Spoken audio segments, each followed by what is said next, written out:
siapa sih yang dirugiin sama Habib Rizik sama FPI? Kalau kita yang dagang bener nih, ada nggak yang diperes? Nggak ada.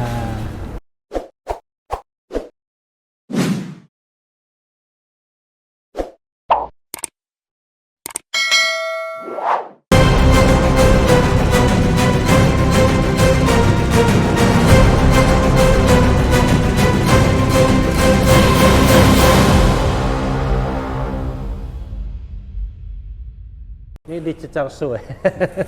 Ya Sobat Era sekalian, jumpa lagi kita di channel yang keren ini, Keren Cadas. Kali ini di Cecar Su ada tamu yang sangat istimewa. Orangnya mayoritas tapi dari golongan minoritas. Kira-kira begitu ya. Beliau baru saja membuat geger jagat Indonesia ini karena memasang spanduk yang lebarnya minta ampun dan disuruh diturunkannya. Dan juga melambaikan tangan ketika Habib Rizik pulang dari Saudi Arabia, mendarat di Soekarno-Hatta, dan dalam perjalanan dari Soekarno-Hatta ke Petamburan, beliau melambaikan tangan. Beliau orang yang sangat aneh dalam jagat politik Indonesia sesungguhnya, dan namanya adalah Lius Sungkarisma. Selamat selamat malam, selamat sore, selamat siang ya. Selamat malam. Bang Lius ya, saya panggil Abang ya. Iya. Nah, kalau Bang Lius usia berapa sih? 61. 61, nggak jauh beda dengan saya ya. Saya baru 36. Nah. Saya 50 tahun ya, Sobat Era sekalian. Bang Lius, pertama-tama terima kasih atas kehadiran Abang di sini ya. Di Cecar Su ini itu segmen khusus di Refli Harun Channel. Iya. Dan lumayan Bang, sekarang Refli Harun Channel sudah 700 ribuan subscribersnya. Karena politik kan nggak gampang kan. Dan ini sengaja di modelnya begini. Jadi Abang tamu yang keempat. Abang tamu yang keempat ya. Mudah-mudahan lancar kita Bang ya. Tapi tidak main-main dan tidak ada basa-basi. Pertanyaan pertama adalah, ini awal ya, kenapa Abang kok aneh? Saya langsung tanya aja, kenapa aneh? Ini mohon maaf nih Bang ya. Satu, Cina ya kan? Abang mau disebut Cina atau Tionghoa? Cina aja lah. Oh, Cina sama Tionghoa tuh beda? Sama Sama ya. Satu, Cina. Yang kedua, Buddha. Tetapinya pasang spanduk Habib Rizik, melambaikan tangan ke Habib Rizik, pernah bertemu Habib Rizik, sikap politiknya seperti pro kelompok Islam dalam politik. Ya kita tidak usah tidak usah merasa sungkan mengatakan Islam dalam politik kan. Itu sebuah penilaian politik yang biasa saja. Kenapa Bang? Jadi ya aneh ya menurut saya. Negara ini kan dulu dimerdekakan ini oleh mayoritas tokoh-tokoh Islam. Bisa sebut Bang? Itu kan di sejarah tuh. Siapa aja orangnya? Jangan lupa lagi, siapa tuh? Saya bukan yang ahli, tapi saya lihat video, saya baca, itu ada Wahid Hasyim. Iya. Ada siapa? Ada Kasman Singodimedjo. Ada Muhammad Natsir. Macam-macam lah. Betul. Tapi ada Bung Hatta juga yang dianggap nasionalis, tapi sebenarnya dari seorang muslim yang sangat taat juga. Nasionalis tapi kan agamanya muslim juga. Dan sangat taat dan sangat taat. Jadi menurut saya memang ada juga Kasimo. Ada juga tokoh-tokoh lain lah. Orang Tionghoa juga ada ikut di BPUPKI. Lim Kion Huan kalau salah. Lim Kun Huan. Yap Cuan Bing. Jadi saya melihat jangan lupakan sejarah. Bangsa yang besar adalah bangsa yang menghormati jasa pahlawannya.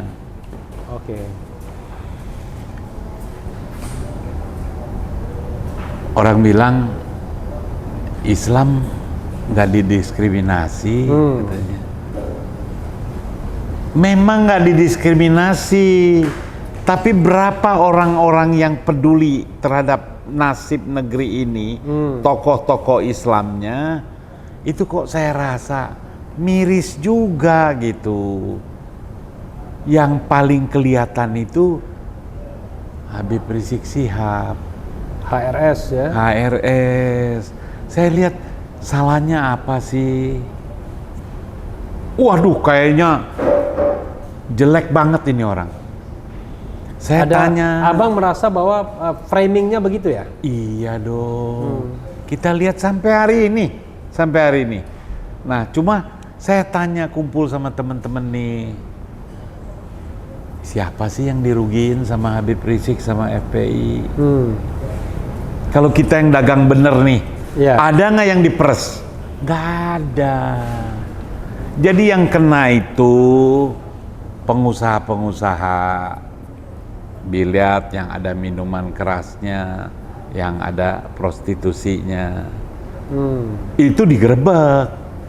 Kenapa digerebek? Karena sudah dilaporkan ke aparat, masih tetap tidak ada tindakan. Tidak ada tindakan. Nah dari sana memang nggak ada sih ya. Orang Tionghoa saya tanya, lu punya toko suka diperes nggak? Enggak. Lah kenapa jadi kita mesti ikut-ikut benci Habib Rizik? Bahaya Lius, ini orang radikal. Ada satu kali saya ajak tuh semua temen datang ke Petamburan. Teman itu teman Tionghoa? Teman Tionghoa, cuma waktu itu kebanyakan Buddhis. Bahkan ada berapa biksu saya ajak. Kenapa? Karena Habib Rizik lagi statement tentang Rohingya. Tahun 2011. Oh, 2011 menjelang 12 ya. Bulan puasa. Itu menjelang putaran kedua pilkada. Oke. Kita datang bulan puasa. Menjelang putaran kedua pilkada itu ya 2017. Pilkada Jakarta. Oh, pilkada Jakarta tapi tahun yang waktu Pak Jokowi. Yes. I know. Iya. Itu. Saya ingat bulan puasa karena berarti 2012. Ya, 2012 ya. 2012. Jadi itulah saat pertama saya ketemu Habib. Kaget saya. Begitu sampai Petamburan, orangnya banyak. Munarman masih sekretaris umum. Ada Ustadz. Lengkap dah. 70 orang ada kali. Karena kebenaran lagi ada acara. Yang datang berapa orang? Kita kira-kira 15 orang lah. Dialog tentang Rohingya. Beliau kasih foto-foto bahwa ada umat Buddha yang potong leher. Ada foto. Iya. Saya bilang, Habib, mohon maaf, kalau orang Buddha kayaknya suruh potong leher ayam aja nggak berani. Jangan leher manusia. Kalau Buddhis benar ya? Iya. Buddha sama Buddhis sama nggak? Sama. Buddha itu agamanya, Buddhis itu orangnya. Oke.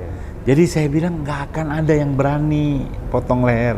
Jadi kalau di sana ada, itu pasti orang komunis. Oke. Saya bilang. Nah, di luar dugaan saya, Habib kok bisa mengerti. Jadi oke lah kalau gitu. Kalau kita mau perangi yang di sana. Nah, kita lega semua. Nah, itulah awal pertemuan saya dengan Habib Rizik di markas Petamburan. Dan dalam hati saya kok baik ya, bisa diajak bicara, bisa beda diskusi. Dengan media framingnya ya? Yes. Karena, bahkan udah karena mau pulang. tahun-tahun itu media framingnya preman nih. Oh, iya. Iya. Lama kita menjelang mau pulang, jangan pulang dulu, sebentar lagi buka puasa, kita makan sama-sama. Waduh, ini luar biasa. Ramah, kita makan sama-sama. Semua teman saya pada foto-foto. Makan apa? Makan biryani bukan? Saya lupa, yang saya ingat cuma kormanya gede-gede. Kormanya gede-gede. Jadi di situ pertama kenal, mulailah main ke pesantren. Pesantren di Megamendung. Megamendung. Ya. Ada teman dari Kristen, dari Katolik. Nah, itu setelah 212 itu. 212 2016. Berarti 2016 kan dia pergi 2017. Ya. 2016 berarti. 212 Desember kita bikin Man of the Year. Man of the Year buat Habib Rizik. Tahun 2016 itu. Ya, karena yang ngasih siapa? Ya, ormas-ormas Tionghoa. Waktu itu ada Yusuf Hamka. Oke. Jadi sekedar untuk diketahui, Bang Lius Sungkarisma ini juga Sobat Era sekalian pernah mendirikan partai yang namanya Partai Reformasi Tionghoa Indonesia. Itu tahun Alhamdulillah tahun 99 ya. 98. 98 bentuknya, 99 tidak ikut pemilu. 98 itu. Nah, jadi banyak yang mulai beda pandangannya sama Habib Rizik. Di pesantren nggak bilang mewah ya, sederhana, tapi enak gitu, suasananya enak karena penerimaan dari mulai di bawah yang jaga ramah semua, pada minta foto semua dan dilayani baik. Nah, disitulah kita jadi bilang FPI bagus, apalagi dijelaskan semua anggota FPI itu ada kartu anggotanya. Di sana itu dilarang membawa senjata tajam, nggak boleh menganiaya orang. Jadi diatur bener sampai Habib berani kasih garansi kalau ada anggota FPI yang nggak bener laporin. Bahkan 98 juga ada yang bilang, waduh dulu kalau nggak ada FPI sih kita punya gudang-gudang itu banyak preman-preman yang ya malakin ya, tapi FPI justru yang belain. Oh, waktu waktu lagi kerusuhan 98. Oke. Udahlah, makin hari makin cair loh.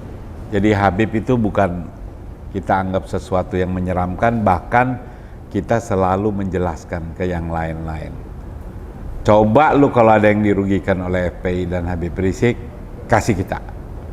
Karena Habib tantang juga. Abang pernah berkomunikasi sama dia waktu Habib pulang? Belum sempat ya? Kalau pulang nih belum nih. Oke, tapi selama dia di Arab Saudi pernah juga? Arab Saudi ya temporary masih WA-an, tapi terakhir kan nomornya ganti-ganti. Saya nggak ikut. Karena saya termasuk orang yang ya mungkin pertama ya, begitu Pak Prabowo sama Pak Jokowi udah join, saya minta balikin Habib Rizik. Karena menurut saya semua sudah selesai. Apalagi? Nah, tapi dahsyat itu. Kita suarakan terus dari di Jakarta, kita ke Solo, ke Jogja, ke Medan, ke Pontianak. Terus kita keliling suarakan balikin Habib Rizik. Pokoknya di acara apa aja saya, kalau ada kesempatan. Bang Lius, yang paling menarik adalah banyak orang ketika merasa dirinya minoritas ya, merasa nggak nyaman berada di sebuah tempat. Ini Bang Lius ini luar biasa nih, seperti Rocky Gerung juga. Kayak nyaman-nyaman saja. Padahal kalau kita pakai spektrum politik kan, ini tengah kanan, tengah kiri. Bang Lius kayaknya santai aja tuh berada di tengah kanan ini. Begini, tahun 85 itu saya itu sudah bergaul waktu itu di Soksi. Oh, Soksi. Sama Suhardiman. Suhardiman ya, Suhardiman SE. Utoyo Usman, Bomer Pasaribu. Kita jadi wakil bendahara. Oh, di Soksi waktu itu ya? Iya, wakil bendahara pusat. Jadi nggak kaget lagi nih. Soksi itu Sentral Organisasi Karyawan Swadiri Indonesia. Karyawan Swadiri Indonesia. Lawannya Sopsi. Iya, Sopsi. Dulu Sentral Organisasi Buruh. Sopsi itu kan PKI. Soksi. Makanya saya juga ikut-ikutan nih. Begitu anti PKI ya ada ikut teriak juga gitu. Jadi waktu Habib bilang asal nggak ada pemerintah tidak memberikan kesempatan PKI tumbuh, eset-eset nggak dikuasain asing-asing, nggak ada penista agama manapun, Habib akan balik ke pesantren. Itu beliau ungkapkan itu waktu kita tanya, waktu ceramah di masjid luar Batang, rame itu. Masjid Luar Batang itu yang tempat ada kuburan. Iya, dulu kampung akuarium yang digusur Ahok. Saya ada satu panggung sama Habib. Jadi saya tahu benar pikiran beliau itu bukan mau jadi pejabat, tapi beliau mau mengkoreksi arah jalan yang salah. Kita mesti dukung dong. Nah, di situ jadi kita makin cinta sama Habib. Iya, tapi nggak merasa bahwa kalau misalnya kelompok kanan ya, kelompok Islam menguat di Indonesia dalam politik Indonesia, tidak merasa apakah akan menjadi ancaman orang seperti Bang Lius? 85 di Soksi, 86 saya Ketua Umum Generasi Muda Buddhis Indonesia, masuk di KNPI. Oke. Kenal lah itu Abdullah Putih, Cahyokumolo, FKPPI semua. Nah di situ saya kenal HMI, Ansor, PMII, Gamki, PMKRI, yang tadinya kita cuma pemuda wihara, yang kebaktian, meditasi. Sekarang diajak di Komite Nasional Pemuda Indonesia. Sampai 97 saya jadi bendahara umum di DPP KNPI. Jadi nggak kaget lagi kalau ketemu dari masyarakat mana, kita lihatnya udah ini Indonesia. Nah, ini yang saya tidak tahu sebelumnya ya, bahwa Bang Lius punya sejarah di KNPI. Ketahuan betul saya tidak riset duluan. Tapi jadi menurut saya itu penting, dan itu yang sekarang hilang. Kenapa saya bilang hilang? KNPI gedungnya sekarang berantem. Padahal saya tahu betul wadah itu penting supaya kita saling kenal, saling berjuang memikirkan bangsa, walaupun nggak sempurna, paling tidak nggak asing lagi gitu. Saya nggak kaget. Dan saya nggak takut kalau Islam berpuasa. Saya nggak ada takutnya. Karena menurut saya orang Islam tuh baik. Baik. Kita hidupnya enak. Nggak akan diganggu. Karena selama saya aktif, saya nggak pernah diganggu. Malah terang-terangan aja. Yang ganggu siapa? Ya sekarang yang saya merasa ganggu ya pasang baleho aja susah. Gede-gede dong ngomongnya, pasang baleho aja susah. Nanti dipanggil lagi. Karena saya ini waktu Pilpres, saya kan pendukung Pak Prabowo nomor 2. Jadi kampanyenya itu ya pasti nyerang incumbent kan, nomor 1 Pak Jokowi. Tapi jangan salah dulu, sebelumnya pendukung Pak Jokowi. Oh iya. Sejak 2011. 2011 itu saya orang pertama, bukan Pak JK. Orang pertama menjadi wapres Jokowi. Bukan, yang mendukung. Jokowi jadi gubernur DKI. Itu ada di kompas.com 28 Juni 2011. Andai Jokowi gubernur DKI, karena kita jatuh hati mau gusur pedagang 28 Juni itu hari ulang tahunnya Sandiaga Uno kalau nggak salah. Saya nggak tahu, belum kenal Sandiaga Uno tuh.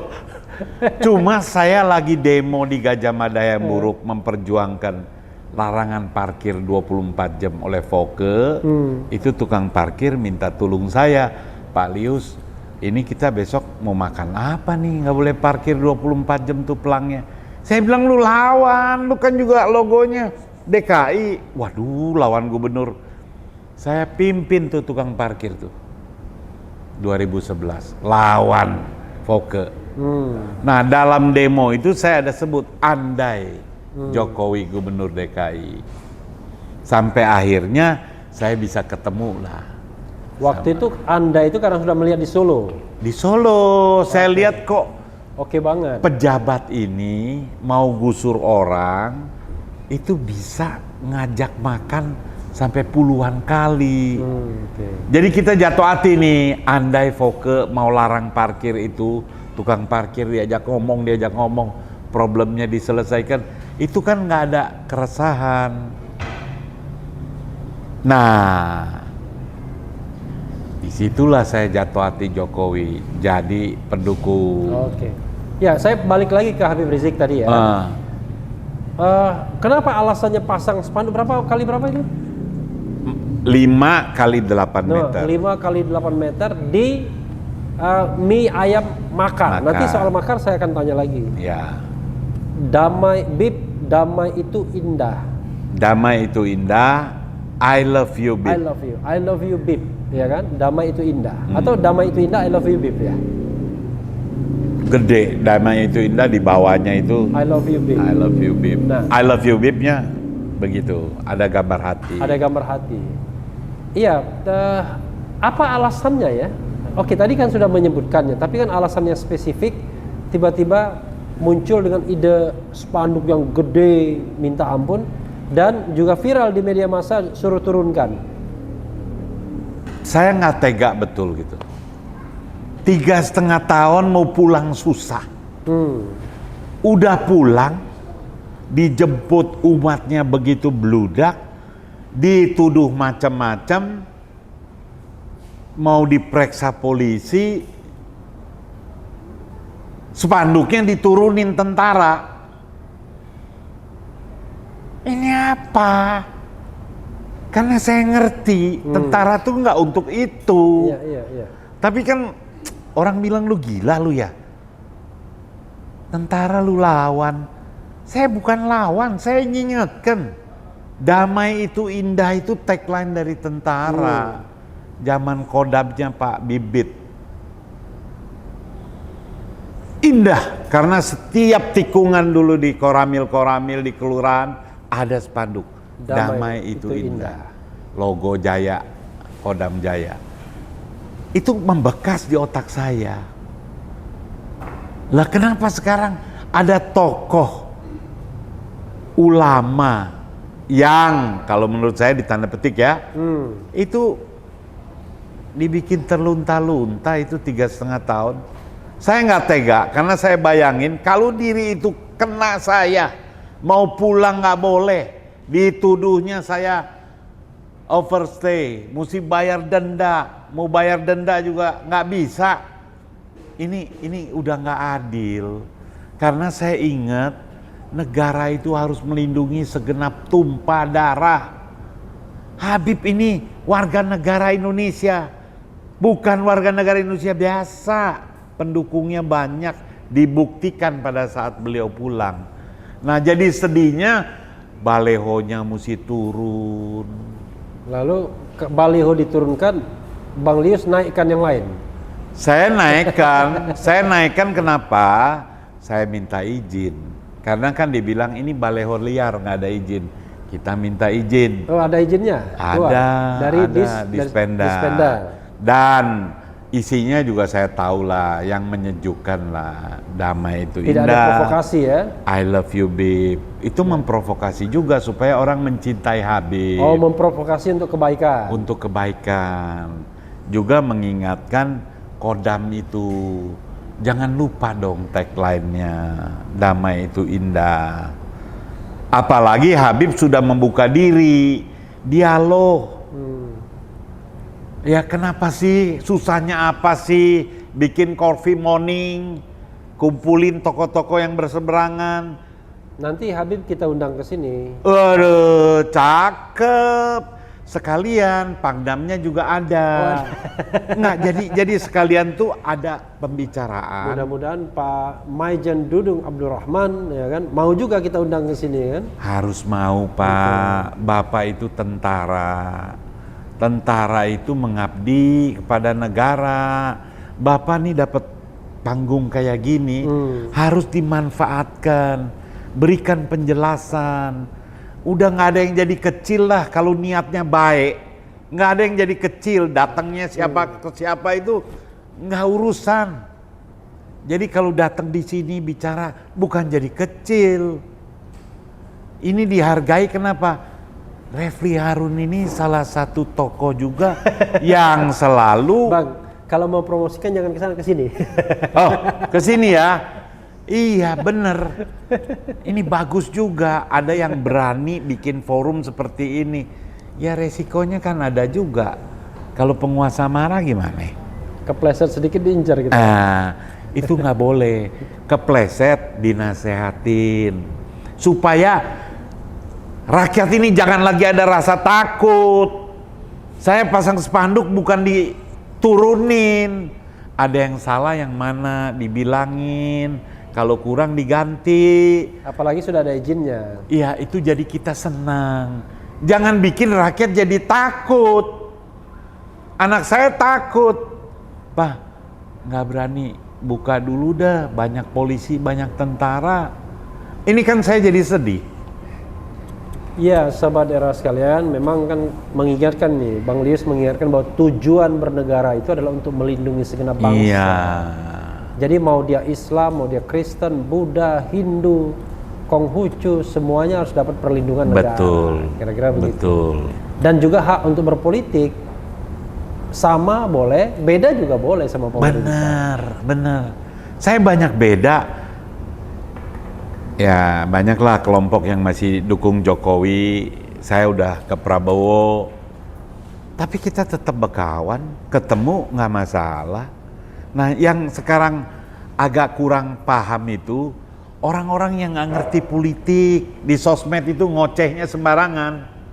Dia nggak ngerti, dia punya ocehan itu membikin orang luka lebih dalam. Jangan dibaca. Hah? Jangan dibaca. Nggak bisa Nggak dong. Kan kita lihat, kurang ajar amat nih orang. Aduh, lu nggak ngerti nih. Jadi kira-kira yang paling terluka apa makiannya di sosmed?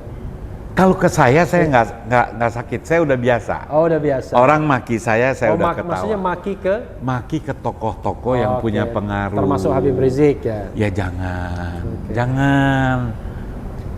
Oke, Bang Lius, berarti bagian pertama kita soal spanduk, soal menyambut tadi, jelas ya bahwa Abang punya latar belakang yang sangat pluralis, punya pengalaman juga ke Habib, ternyata persepsinya berbeda. Beda. Ya?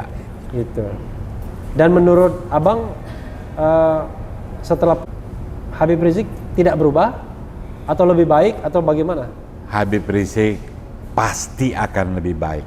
Karena 3,5 tahun di Mekah itu pasti punya pengalaman kebijakan yang lebih dari sebelumnya.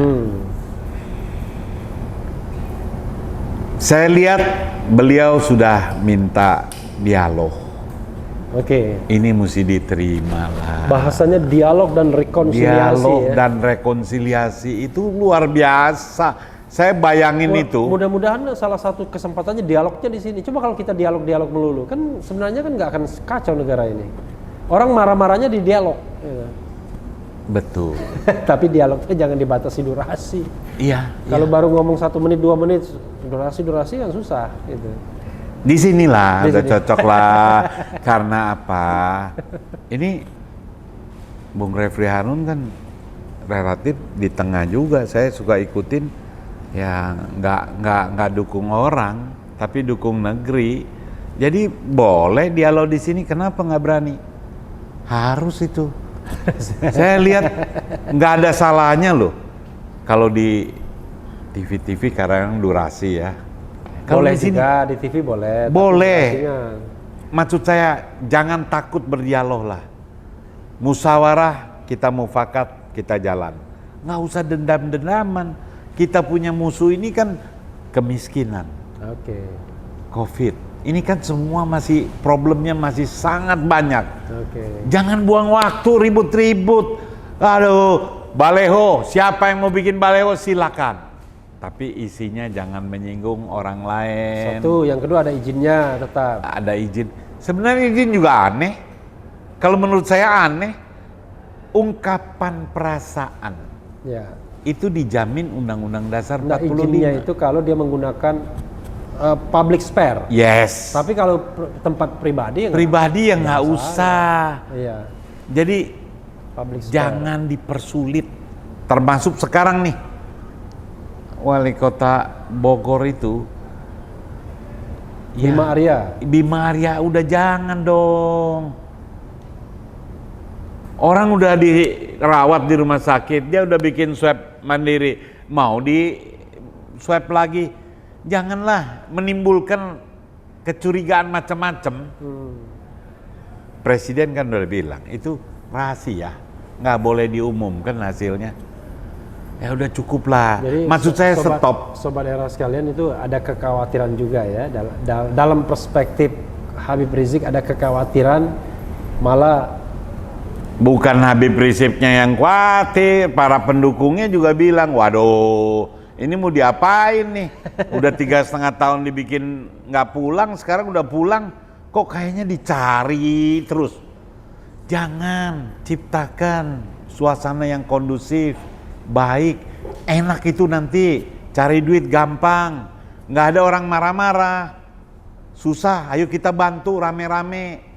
Aduh enak betul itu, karena tokoh-tokohnya semua sudah kumpul. Pendukung nomor 1, nomor 2, sekarang udah semua kumpul. Ditambah yang ditahan lepasin itu nangkep orang di sel itu, saya ingat itu Presiden, Habibie itu bilang penjara itu bukan buat politisi, ya buat kriminal. Lepas, kita punya sejarah, begitu Habibie jadi semua tahanan politik lepas, termasuk sekarang yang menjadi politisi dari the ruling party kan, begitu kan? Lepas semua. Kita kongko kecuali yang korupsi. Kalau korupsi jangan loh. Saya nggak setuju. Kriminal jangan. Tapi kalau yang beda pandangan, beda pendapat, lepas, ajak diskusi, ajak dialog. Oh keren itu.